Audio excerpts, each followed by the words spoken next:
the second largest comeback in school history. Tice. 21, which is the largest since a 22-point deficit. Actually, it's the largest since 93. Yeah. We were down 21 in the second half against Florida State. So it ties the largest ever second half comeback. And 1 point off the largest. Questions for the guys? You got it. I'm going to go with Hubert.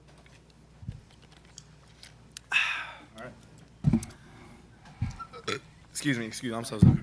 1 second, guys. One Tripping. second. We're just waiting for He the tripping. stream to He tripping. get rolling. All right. We got 3 players here from North Carolina. Just raise your hand. We'll give you a mic and go. Yeah, I'll start with Drake. Can you kind of take us through that three-pointer you knocked down? It was RJ had went baseline, kicked it to you in the corner. Can you just describe that play real quick? Just when you have a very talented player like RJ on your team, I feel like he draws so much attention, and so it's just important to always stay ready. I feel like he can create for others very well, and just set my feet, knock it down. It was a good experience. Question for all three of you guys. You just heard Kirsch ties the second largest second half comeback in program history. It's also the third 18-point comeback today in this gym. Just can you sort of describe what it was like playing in this game? It was electric. I mean, it was like a high school atmosphere, so some we all kind of miss. But just it was a super loud gym. You know, we had, I don't know, however many percent of the gym packed out with our fans. So just to have them behind our back while we were making that comeback was amazing. We knew we were super capable of it. We knew we were going to do it. But, yeah, just to do it in this kind of atmosphere, with how loud it was, you know, how tight the gym is, it was super fun. RJ, right here, straight ahead, right here. Oh, no. Down 21, what was the conversation in the locker room at halftime? Was it mostly Coach Davis, or did anyone on the team, you or anyone else, kind of speak up? And part two of the question is, when did you truly feel like you had the daylight to pull off this level of comeback, if you can remember the play or the sequence when that maybe materialized in the second half? It was a lot of motivation going to halftime for myself and Seth. We were kind of like the voice in terms of just trying to get guys going and just build our spirit. Obviously, we went down big in the first half. It wasn't the first half we like to play, and myself and Seth, we just told them like we gotta stop shooting ourselves in the foot. We're always putting ourselves in these positions and then gotta climb our way back into games. So if we could just put together the second half like we did tonight in the first half for a full 40 minutes, we'll be more than fine. But I feel like in the second half, the way we battled, we competed, we just chipped away possession by possession. I think that's when we knew like we could come back to this game. And it was from everyone. It wasn't just one person. It was a collective contribution from, Drake hitting the corner three, Seth fast break layups, Elliott making nice passes to Jay Wash, Jay Witt and Jay Wash talking on the defensive end on the switches. Just those little plays and little details make big things happen, and that's why I was able to come out with the win. With the game set tomorrow against Auburn, how are you guys preparing for that? What are you guys looking forward to playing against them? We'll get back tonight, eat, and then start prep right away. Watch our personnel, watch what they did today, watch their plays on the year. But Auburn's a really good team. They're very competitive. They're very physical. I think they're a top 5 team. So we really got our hands full. It's going to be a good game. And we know we have to prep ourselves mentally because we know that we got to put 2 halves together tomorrow. We can't sustain this 15-point comeback every second half. We just can't do that. So prepping ourselves that way, Yeah, this is for any of you guys. Obviously, you guys had, just been touching on it. I know you're not thinking about past games in a, current game, but, the Kansas game was a similar one. Go down 20, make a, a late push. What do you think was, I know you said that's not a sustainable formula, but what do you think was the difference of coming out on top this time around? I would just say it's heart and not giving up and wanting to compete and wanting to win.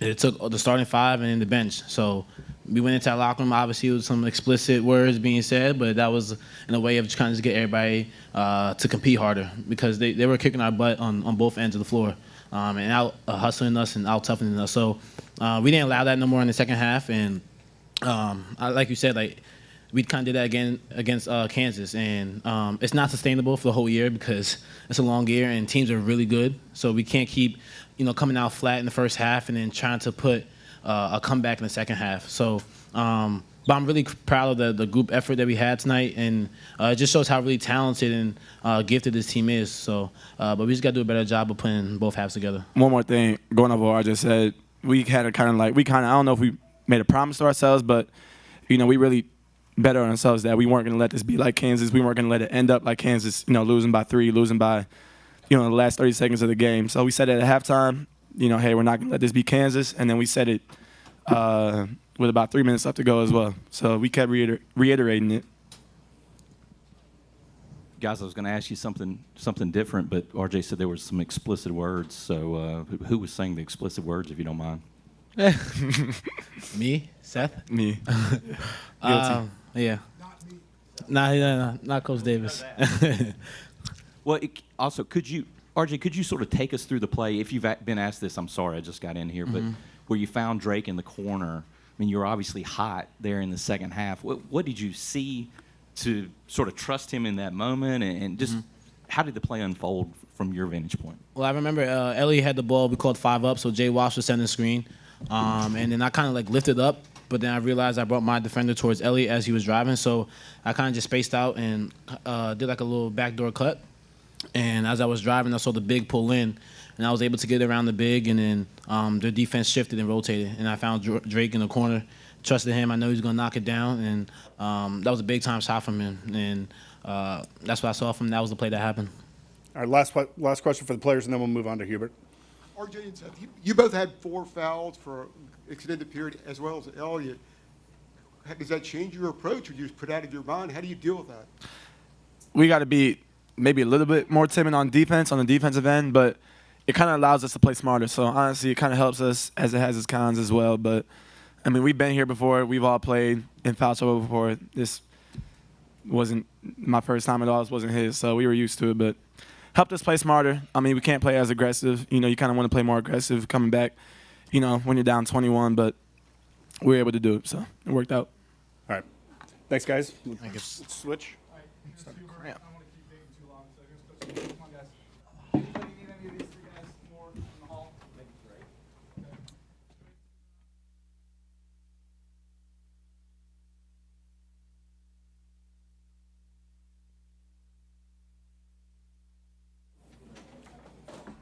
All right, guys. Questions for Coach Davis?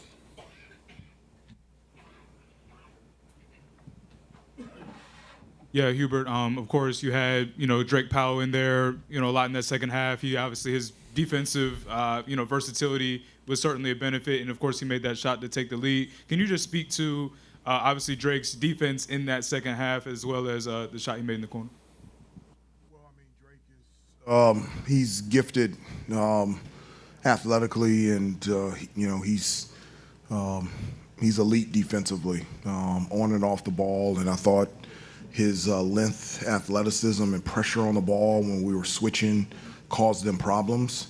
And then also his ability to rebound the basketball. I thought he stepped up when he got into the game, and then to be able to have the confidence, to be able to knock down that 3 in the corner to put us up by 1 was huge. And so really happy and really proud of Drake tonight. Hubert, in the second half, a couple of the guys mentioned they were talking about Kansas. We don't want to let this be Kansas at halftime. What was your message to the guys at halftime, just from your vantage point? What was it like as you were steadily chipping away at that 21-point deficit? Well, I've said to this group that the growth and the step that this team needs to take is to getting to that level that allowed us to get back to the game, to start the game that way and to stay there. And yes, it gave us and it gave them confidence on what we were able to do on the road at Kansas, to be able to give them an example of there's a lot of time to be able to come back. It's not a situation where we've got to come back from 21 in 2 possessions, just a possession at a time. Actually, the first 4 minutes of the second half, they came to the bench, and I told them they're not making comeback plays. I said, you're just not. You're not getting the rebounds. You're not getting defensive stops. You're not getting through screens. You're not getting loose balls. You're not taking the ball strong to the hoop. You're not dunking when you get around the basket. just not making those plays. And I said, if you would change that, this game would flip. And they were able to do that against a really good Dayton team. And I also told them, this isn't sustainable. You can't do this every game. It's just not. And that's going to be one of the major steps with this team is, can they play with the sense of urgency on both ends of the floor? Can they start there, and can they stay there for a full 40 minutes? Hubert, straight away right here. I want to have you expound on what you were just getting at there. There was something in the air in this gym today, just wild comebacks. It's probably the best single day in the history of this tournament. But I'm curious, after this kind of result and a phenomenal comeback, what emotions are you feeling? Are you feeling concern for your team? Are you feeling elation that they were able to pull themselves together and provide the university its second largest comeback? Where do you find yourself sitting in the immediacy of this win? I find myself everywhere. I'm very proud of how they reacted and how they responded. I'm really happy for them. I love those kids and the way that they persevered through adversity out there on the floor and was able to turn this around, as I said before, against a very good Dayton team. I'm really proud of them. I really am. But I'm also keeping it real with them as well as there's areas of consistency and growth that we need to move forward with. And those are things that we'll talk about. We talked about after the game, and things that we'll talk about tonight and tomorrow in preparation on playing Auburn. Hubert, you obviously did talk about, the need to, kind of clean things up. Was there a point in that first half where you felt the guys just needed to settle down a bit? You guys came in, taking care of the ball pretty well. Prior to this game, I think somebody told me this, I don't know, but somebody told me that we were number one in the country in terms of not turning the ball over. Okay, we flipped it in the first half. Okay, how many? We had 12 turnovers for 19 points, or I don't know how many, but that was uncharacteristic for us. That's one of the things that we talk about all the time, is we talk about defense. They shot 51% in the first half. We talk about rebounding. They were beating us on the boards, and we talk about taking care of the basketball. So in the second half, how many turnovers did we have? We had 2 turnovers. 3 turnovers. Then we ended up out-rebounding them, and then we held them from 51% in the first half to, I think, 35 in the second half. You check those 3 boxes, you're going to be in every game, and we're able to do that in the second half. Looking at the crowd levels today, UNC was definitely on the front with the amount of fans that made the trip, essentially making like a home court advantage. What can you say about the Tar Heels fan base showing up and making this trip? Well, they always show up. It doesn't matter if it's Maui or Chapel Hill or on the road. Our fans are fantastic, and the encouragement that they gave our team when we were down and we were coming back, giving us that encouragement really helped.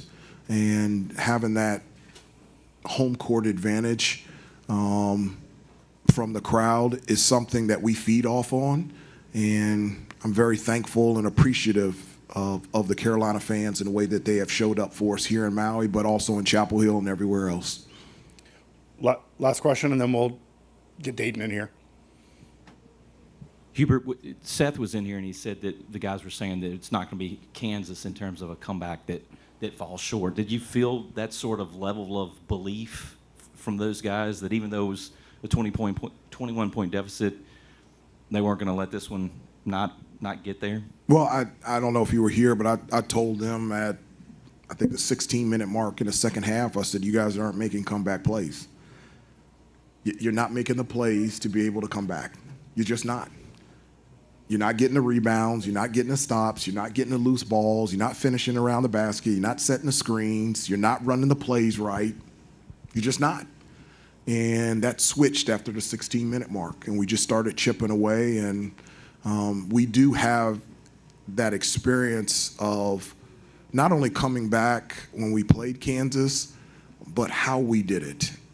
It was just possession by possession. And I think that gave our guys confidence that we could still do it against a really good Dayton team. All right. Thanks, Coach. Okay, thank you.